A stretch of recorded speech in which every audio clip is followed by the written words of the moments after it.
So দেখেন একটু ভালো করে দেখেন আমরা একটা স্মার্টফোনে কত ধরনের অ্যাপ্লিকেশন বা কত ধরনের অ্যাপস কিন্তু আমরা ব্যবহার করি। দেখতে পাচ্ছেন আমরা এক একটা স্মার্টফোনে এমনও স্মার্টফোনের ইউজাররা রয়েছে, দেখা যায় 20, 50, 100টা পর্যন্ত কিন্তু অ্যাপ্লিকেশন কিন্তু আমরা প্লে স্টোর থেকে ডাউনলোড করে কিন্তু ব্যবহার করি। আবার দেখা যায় আমাদের সেই অ্যাপসটার কাজ শেষ, আমরা সেটাকে আবার ডিলিট করে দিই বা আনইনস্টল করে দিই। কিন্তু একটি কথা কি আপনি কি জানেন যে আপনার এই অ্যাপ্লিকেশনগুলো কিন্তু আপনি পার্মানেন্টভাবে কিন্তু ডিলিট করতে পারেন নাই। কেননা আপনি যে অ্যাপ্লিকেশনগুলোকে ডিলিট করেছেন সেই অ্যাপ্লিকেশনগুলো কিন্তু সেই আপনার ফোনের র্যাম, আপনার ফোনের স্টোরেজ কিন্তু দখল করে কিন্তু সে বসে আছে। কেননা আপনি সেটাকে পার্মানেন্টভাবে বা আপনি সেটাকে সঠিক নিয়মে কিন্তু ডিলিট করতে পারেন না। এই জন্য কিন্তু আপনার ফোনের র্যাম বা আপনার ফোনের সেই স্টোরেজটা খেয়ে বসে রয়েছে। তো আজকের এই ভিডিওতে আমি আপনাদেরকে দেখাবো যে কিভাবে আপনারা সঠিক নিয়মে আপনারা আপনাদের স্মার্টফোনগুলোর থেকে আপনারা অ্যাপসগুলোকে ইনস্টল করতে পারেন এবং সেই ইনস্টল করার শেষে আপনাদের গুগল প্লে স্টোরে কিন্তু আপনাদের সেই অ্যাপ্লিকেশনগুলো কিন্তু রয়ে যায়। সেই অ্যাপ্লিকেশনগুলো সেখান থেকে আপনারা কিভাবে ডিলিট করতে পারেন সঠিক নিয়মে। সো এরকম ইন্টারেস্ট ভিডিওগুলো প্রতিদিনই আমাদের ইউটিউব চ্যানেল বা ফেসবুক পেজে আপলোড দেওয়া হচ্ছে।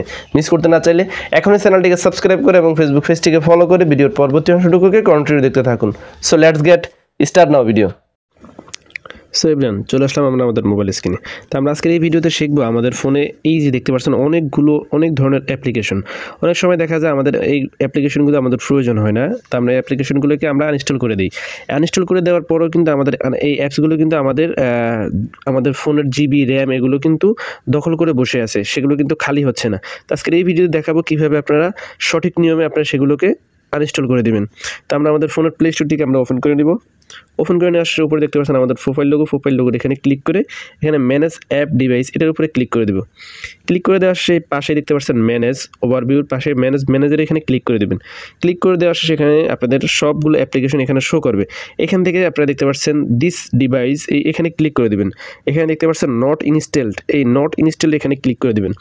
এখন যে অ্যাপগুলো আপনাদের মাঝে শো করতেছে এই অ্যাপসগুলো কোনো না কোনো দিন কিন্তু আপনারা আপনাদের স্মার্টফোনটিতে ডাউনলোড করেছেন, সেগুলো কিন্তু আবারও আপনারা কিন্তু পুনরায় ডিলিট করে দিয়েছেন। কিন্তু ডিলিট করে দেওয়ার শেষে আপনাদের অ্যাপ্লিকেশনগুলো কিন্তু এখানে রয়ে গেছে। এখান থেকে আপনারা কিন্তু ডিলিট করলে কিন্তু পার্মানেন্ট ডিলিট হয়ে যাবে।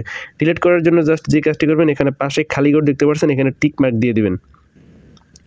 এখান থেকে এগুলোকে টিক মার্ক দিয়ে দিবেন। টিক মার্ক দিয়ে দেওয়ার শেষে উপরে একটি দেখতে পাচ্ছেন ডিলিট আইকনের মতন দেখতে পাচ্ছেন, এই ডিলিট আইকনটি এবার রিমুভ এখানে আপনারা ক্লিক করে দেবেন। ক্লিক করে দেওয়ার শেষে এখানে দেখতে পাচ্ছেন রিমুভ এটার উপরে ক্লিক করে দেবেন।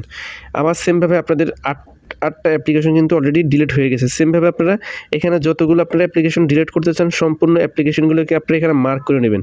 মার্ক করে নিয়ে এখান থেকে ডিলিট করে দিলে আপনাদের পার্মানেন্টভাবে কিন্তু আপনাদের ফোন থেকে সেই অ্যাপ্লিকেশন কিন্তু ডিলিট হয়ে যাবে। That's it. যদি ভিডিওটি ভালো লেগে থাকে বা নতুন কিছু শিখে থাকেন তাহলে অবশ্যই ভিডিওতে একটি লাইক, গুরুত্বপূর্ণ একটি কমেন্ট করতে ভুলবেন না। আল্লাহ হাফেজ।